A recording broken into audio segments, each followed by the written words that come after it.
This evening, Brother Bilal, inshallah, will take us further into this matter. So without any ado, I'll pass it to Brother Bilal, inshallah.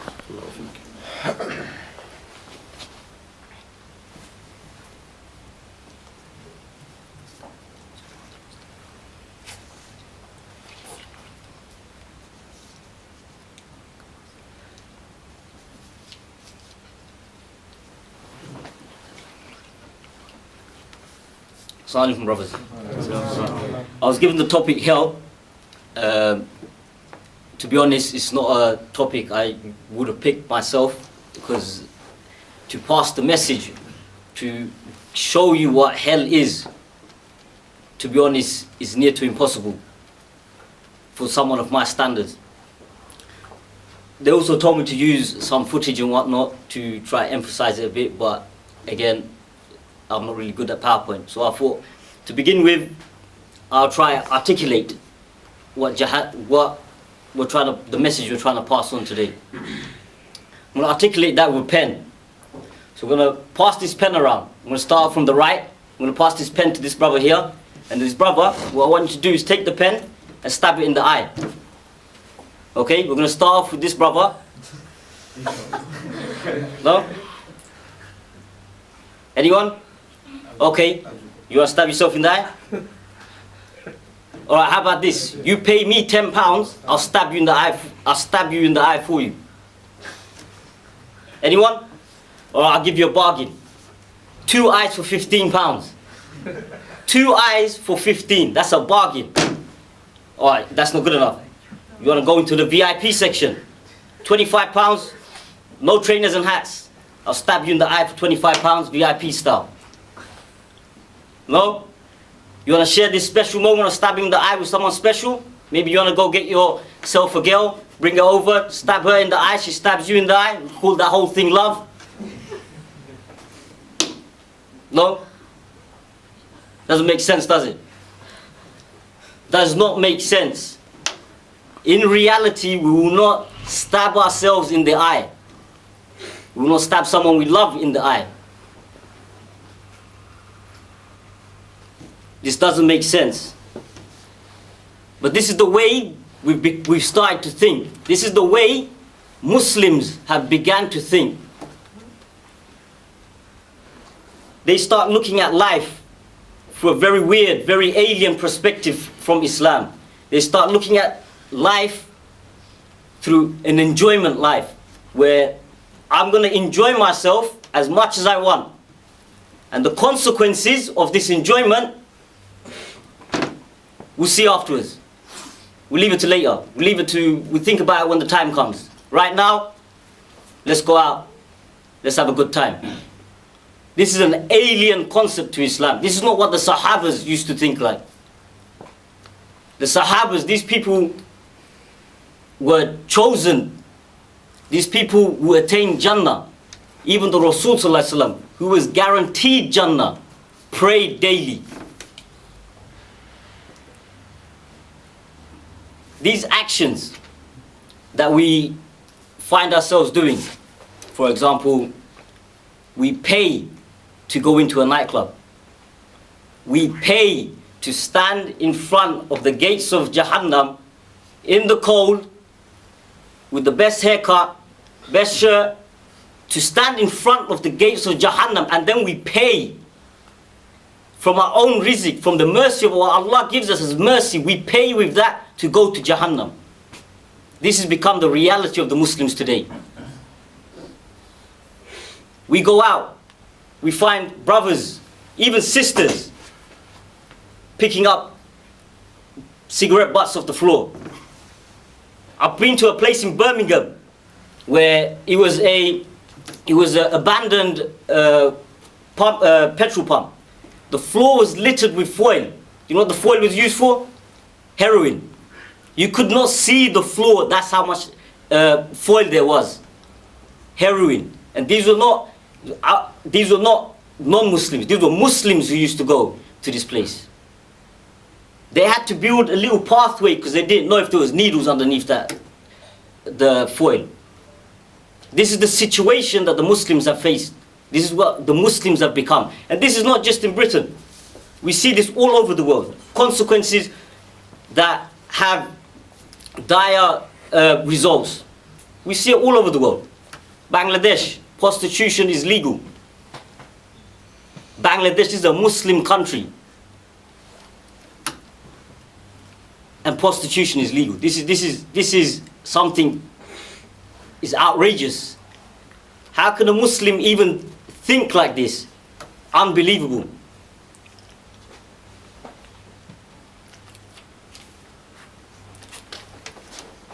In life, we learn from the Rasul Sallallahu Alaihi Wasallam and the Sahabas.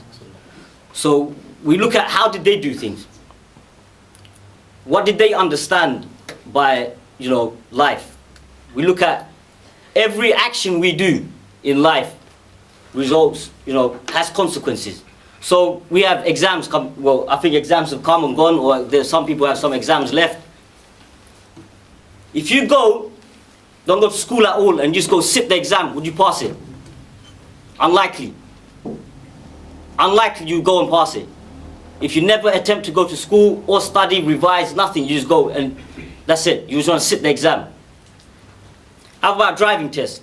If you've never driven in your life, what is the possibility of you passing on your first go?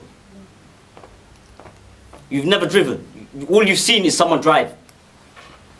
What is the possibilities of you passing? Near to zero. Very unlikely. Allah, if Allah wishes you pass, but very unlikely that you go first time and you pass. Another action. Your mom tells you to throw the rubbish out and you don't bother. You let her just stay there for weeks on end. What's the consequences of that? You ain't gonna get no one coming to your house. You give someone dawah to come, they'll reject. These are just minor issues. Issues that affect us maybe sometimes daily, sometimes not. But these are issues we face.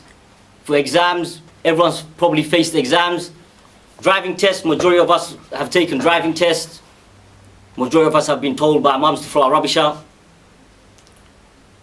But every action has a different level of consequences. So something like throwing your rubbish out, there's not much of a consequence. You can just throw it out later and that's all done. But there are certain actions that will affect not just you in this, it won't just affect you in this life, but in the hereafter.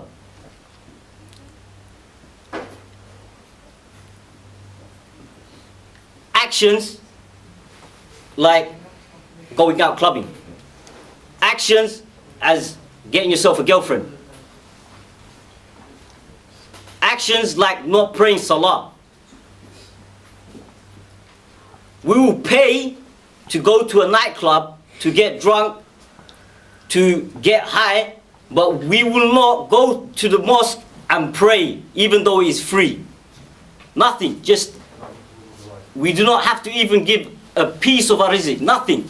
Yet we will go to a nightclub and not to the mosque.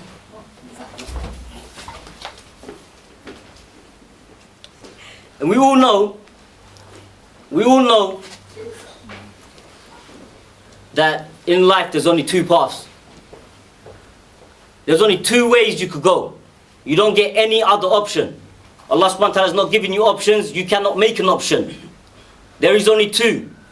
Either you go Jahannam or you go Jannah. We pave the road.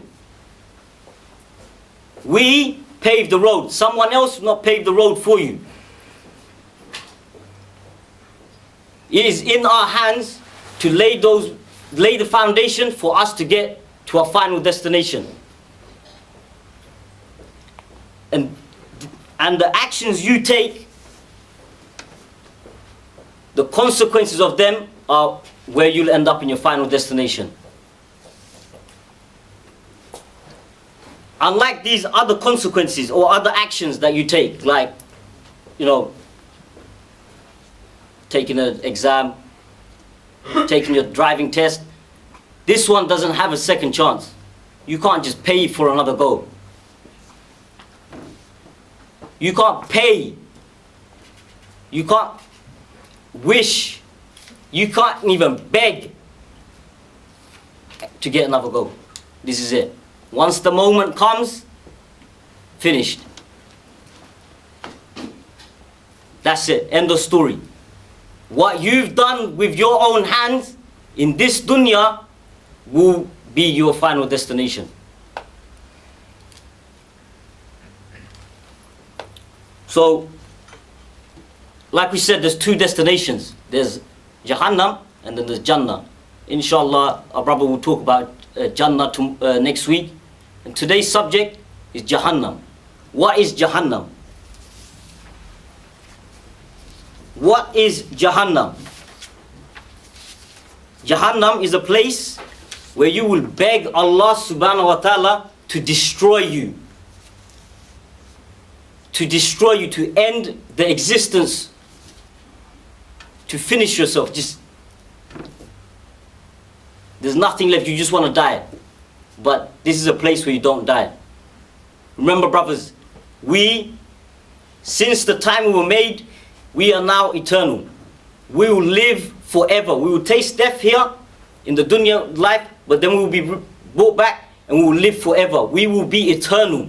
And this punishment of Jahannam is eternal. This is not a momentary thing. It's not you trip, you fall, you hurt yourself, you recover. No. You trip, you fall, you hurt yourself, and you trip again. And you carry on tripping for the rest of your existence. Forever is a long time. I just wanted to go through some of the characteristics of Jahannam. We want to start off with, just like Jannah, where there's levels, Jahannam also has levels. So we know that Fir'aun and his army will be at the lowest of levels. Lowest of levels. Even Iblis will be in a higher level, higher, so to speak, higher level than him. It gets better when he goes higher. So Fir'aun will be in the lowest, and even Iblis will be higher than him. The size of Jahannam. What is the size of Jahannam? This is a place that will consume both the sun and the moon. All those who need to go to Jahannam and still ask for more. Until Allah subhanahu wa ta'ala has to stop Jahannam himself. There is no end to the size of this thing. There's a hadith of Rasulullah sallallahu Abu Hurairah, narrated by Abu Hurairah in Muslim, where this is just an understanding of how big this is. They were sitting one day in a gathering and they heard a terrible sound, like a big crash. And then the Rasul sallallahu alaihi wasallam asked, do you know what that was? And they said, oh, the Messenger of Allah knows best. And he said, this is a rock that was thrown 70 years ago. 70 years. How far can we fall in a minute? How far can we fall in an hour? How far does something fall for 70 years? That is the depth of Jahannam. 70 years of falling.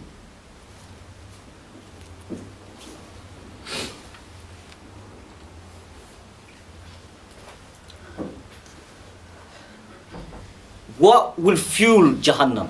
You know, we understand it's massive, there's levels, but what will keep Jahannam going? What will keep Jahannam's fire burning? It will be humans and stones.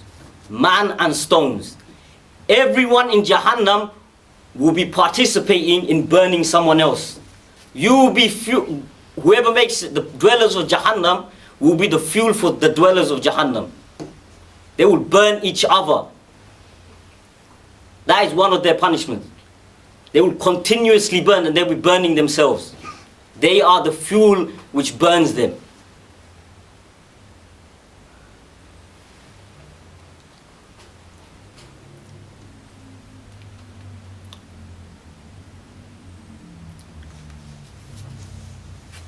So what about the people themselves? What about the people that end up in Jahannam? What are their traits? It's not going to be a simple cut and then you heal. This is not a human will face in Jahannam. The trait of a human will be that he'll be so big that a swift rider will take 3 days to go from one shoulder to the other. 3 days. 3 days. We could take one step and get from one shoulder to the other. This will take a swift rider 3 days to get from one shoulder to the other. Another one is at Tirmidhi, narrated by Abu Hurairah. Indeed, the thickness of the disbeliever's skin will be the length of 42 forearms. His molar tooth will be the size of Mount Uhud. And his seat in hell will be the distance between Mecca and Medina. Why so big? Why does a human being need to be made so big that he could literally sit in between Mecca and Medina? So more punishment could be inflicted on him. Why such a thick skin? So it takes longer to cut through. It takes longer to cut through. But what is it that's going to cut through this skin? What is it that's going to damage this humongous person? Things that will be difficult to damage. Imagine someone that size came onto earth. There'll be literally nothing we could do against him. But yet there are things in Jahannam, for example, boiling oil. This boiling oil will be so hot that the second you bring it close to your face, it will start melting your face. Your face will literally fall off.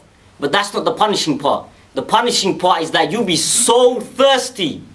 Your thirst, the pain from your thirst will overpower the pain that you're going to feel from your face falling off, and you're still going to drink that oil. You're still going to drink that oil. You'll drink it, you'll consume it. And this is an oil that burnt your face by coming close to you. Imagine what it will do to you once you've drunk it. There are other punishments. Boiling water poured over someone's head, and it will melt everything. You will literally just melt, and everything will just fall out. You might have seen some Hollywood movies where everything just comes out literally like that. Hot water, everything from your belly, your intestines, everything will fall out, and you will melt, and then you'll be brought back to your original self and poured over your head again.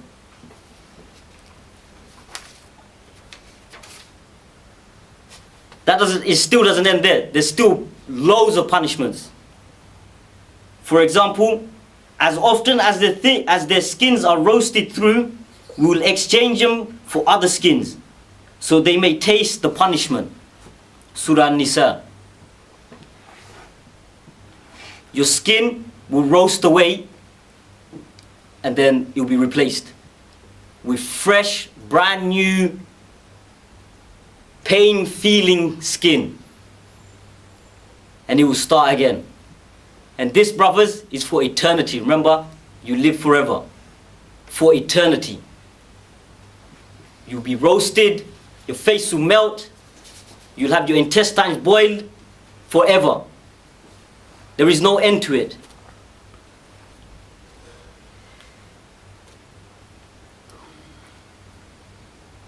This one gets to me a bit. This is the fire will burn their faces,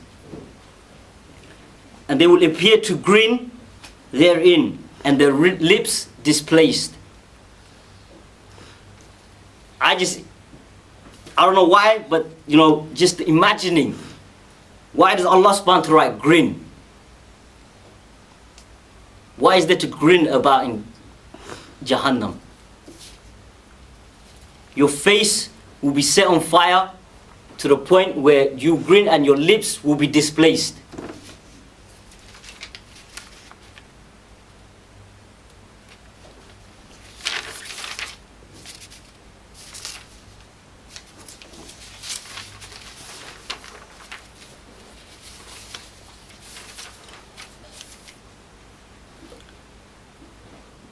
These are just some of the punishments in Jahannam. Wallahi brothers, if you go through just the Quran itself, you will find ayats after ayats of Allah subhanahu wa ta'ala warning mankind of what Allah subhanahu wa ta'ala can do. He is the most merciful, but yet if you disobey the greatest, you will be punished. And these are some of the punishments, some of, not everything. These are things we could imagine. There are things in Jahannam we cannot even imagine. And there is a punishment for everything we do wrong against Allah subhanahu wa ta'ala. So how do we protect ourselves from Jahannam? How do we go about saving ourselves from this eternal burning? Eternally being roasted, eternally having our face burnt, eternally feeling pain. How do we save ourselves? How do we rescue us and our brothers and sisters? How do we rescue ourselves from this? As I said, we are the only ones who paved the road. We paved the road. We laid the bricks. We laid the foundations to the road we're going to head. And there isn't, yes, the roads are categorized in two, either Jahannam or Jannah. But a Muslim should never be happy just by attaining Jannah. He should be attaining Jannatul Firdaus. This is the ultimate aim for a Muslim. He should lay the foundation to the greatest place, to the highest, to the closest to Allah subhanahu wa ta'ala. That is the best of reward, being close to Allah subhanahu wa ta'ala. So how do we lay these bricks? How do we lay this foundation? How do we work on ourselves? If we do not take practical steps now, right now,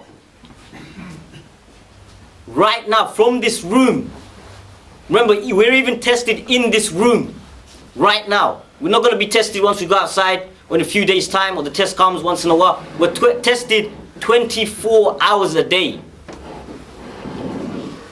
And Maut visits us every day. Death will come to us whenever Allah subhanahu wa ta'ala wills. It's not up to us. We do not choose when we die.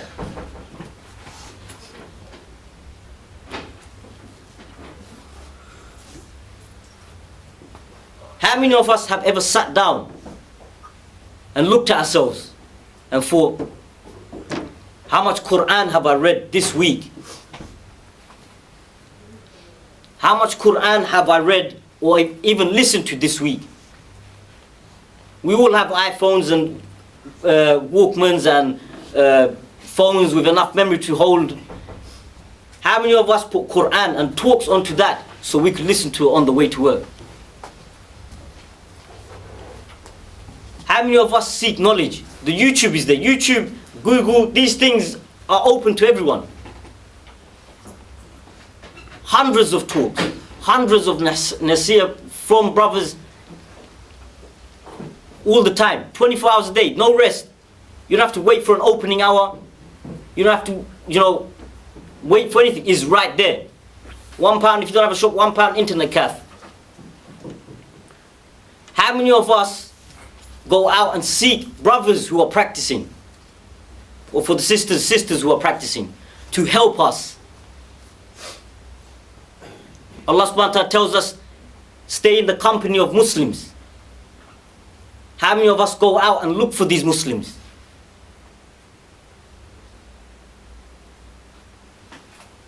How often when we see something wrong from a Muslim brother, do we approach him and try to give him sincere advice? Because that is reward in itself. How many of us try to forbid the evil and encourage Muslims to do good? How often do we go out and tell brothers, let's go to the mosque inshallah?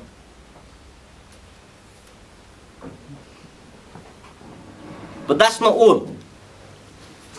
If we look at the situation that we face today, not just in the Muslim world, I mean not just in the West, but the Muslim world, all around the world, we see massive problems, major problems. Right now, currently, the Muslim world is in upheaval. The Muslim world is in upheaval. Brothers and sisters are dying.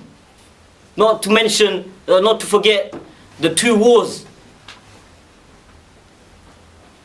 What have we done to help our brothers and sisters and earn the reward in helping them?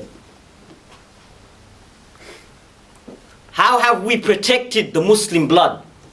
The blood that is more precious than Mecca itself. Isn't that reward earning? How many of us have given sadaqah to the poor?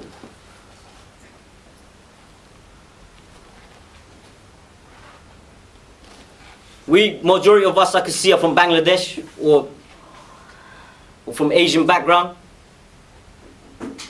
Our country is littered with poverty. How many of them have we helped?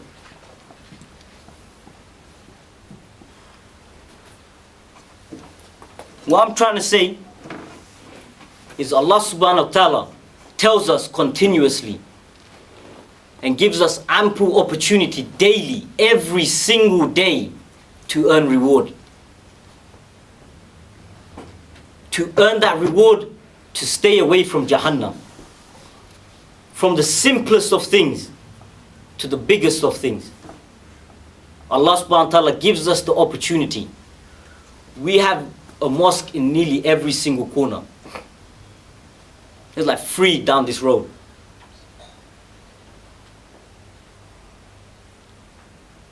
How often do we visit the mosque?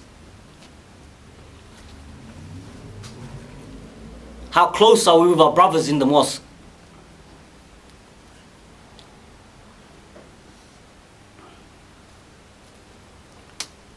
The opportunities that we face and the actions that we do with these opportunities have consequences, and these consequences will lead you to either Jannah or Jahannam. I'd like to end it here with an ayah of the Quran. This is from Surah Al-Ankabut.